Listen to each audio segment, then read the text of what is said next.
চট্টগ্রামের বাকলিয়া থানার ইয়ার আলী খান জামে মসজিদত বিএনপি ও অঙ্গ সংগঠনের উদ্যোগত দলর চেয়ারপারসন ও তিনবারের সাবেক প্রধানমন্ত্রী বেগম খালেদা জিয়ার ৮১তম জন্মদিন উপলক্ষে বাদে আসর এক মিলাদ ও দোয়া মাহফিল অনুষ্ঠিত হই।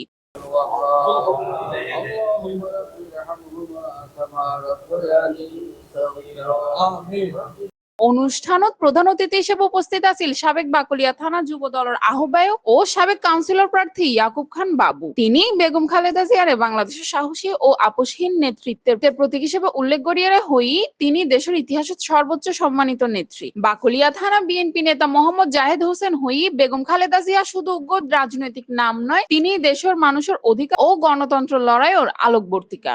মাহফিলত আরো উপস্থিত আছেন মসজিদের মাতোয়াল্লি জসিম ও শওকত, ওয়ার্ড যুবদল নেতা জায়েদ, আব্দুল কাদের, নুরুল আলম, আকবর, বশির, জাহাঙ্গীর, রফিক, কাউসার, শাহ আলম, মুজিব, হারুন, নুরু, হামিদুদ্দো, বিএনপি ও অঙ্গ সংগঠনের নেতাকর্মী অকল। দোয়া পরিচালনা করেন মসজিদের খাতিব মাওলানা আব্দুল্লাহ। তিনি খালেদা জিয়ার সুস্থতা, দীর্ঘায়ু ও দেশের গণতন্ত্র পুনঃপ্রতিষ্ঠার লাই বিশেষ মোনাজাত করেন। দোয়া মাহফিল শেষত মুসল্লি অকলের মাঝে তাবারুক বিতরণ করেন হয়।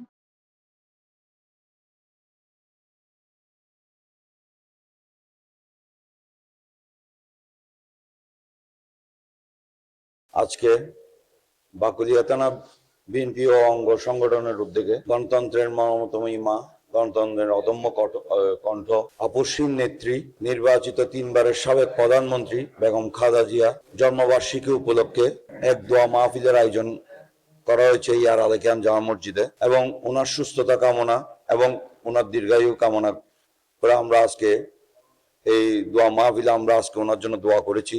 পাশাপাশি দোয়া করেছি ৭১-এর মুক্তিযুদ্ধে যারা শহীদ হয়েছেন, যারা আহত হয়েছেন, এবং ৯০-এর গণ অভ্যুত্থান এবং ২৪-এর গণ অভ্যুত্থান সহ সকল আন্দোলনে যারা শহীদ হয়েছেন এবং আহত হয়েছেন এবং বন্ধুত্ব বরণ করছেন, আমরা তাদের সুস্থতার জন্য দোয়া করেছি। পাশাপাশি গণতন্ত্র, একটি কথাই মেসেজ দিব আমি, গণতন্ত্রটা আসলে গলা টিপে বা কোনো ধরনের শক্তি বল প্রয়োগ করে অন্যায়ভাবে ধরে রাখা, আটকে রাখা যায় না। গণতন্ত্র হচ্ছে জনগণের একটি কণ্ঠ, আর সেই কণ্ঠের ভাগিদার বেগম খালেদা জিয়া। খালেদা জিয়া আর একটাই স্বপ্ন, সেটা হচ্ছে দেশ বাঁচাও, মানুষ বাঁচাও। খালেদা জিয়া সবসময় বলে আসছে, আমার তো বাইরে কোনো ঠিকানা নেই, বাইরে কোনো বাড়িঘর নেই, বাইরে কোনো আমার প্রভু নেই, এই দেশই আমার ঠিকানা এবং এই দেশের জনগণই আমার অভিভাবক। তার স্বপ্ন, তার চিন্তা চেতনায় সবসময় বাংলাদেশ, নতুন বাংলাদেশ গড়ার স্বপ্ন মৃত্যুর আগ পর্যন্ত তিনি দেখে যাবেন, এবং তাকে সহযোগিতা করে আসছেন ভারপ্রাপ্ত চেয়ারম্যান আমাদের তারেক রহমান।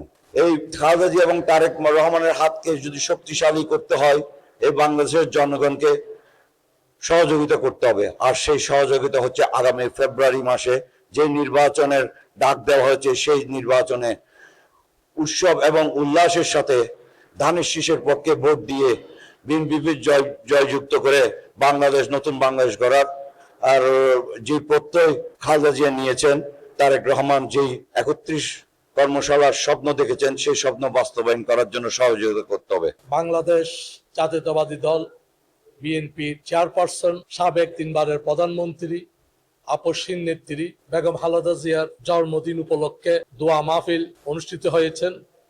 আজকে আমরা আমাদের নেত্রী, দেশনেত্রীর সুস্বাস্থ্য কামনায় দোয়া মাহফিল করেছি।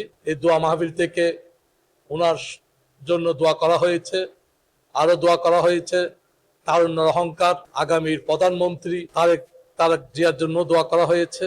পাশাপাশি ৩৬ জুলাইয়ে যারা শহীদ হয়েছেন, শহীদদের জন্য দোয়া করা হয়েছে, এবং যারা আহত হয়েছে, হাসপাতালের মধ্যে কষ্টের মধ্যে দিন যাপন করছে, আল্লাহ যেন তাদেরকে শেফা দান করে, তাদের জন্য দোয়া করা হয়েছে। সাবেক প্রতিষ্ঠিত সাধারণ সম্পাদক আমার পিতা মরহুম মহসিন খানের জন্য, এবং সাবেক চেয়ারম্যান নূর হোসেন চেয়ারম্যানের জন্য, এফএস খান ফজু, ইসাক চৌধুরী হালিম, মফিজ মেম্বার সহ, আরিয় চৌধুরী শাহিন সহ যারা আমাদের নেতৃবৃন্দ মৃত্যুবরণ করেছে, সকলের জন্য দোয়া করা হয়েছে।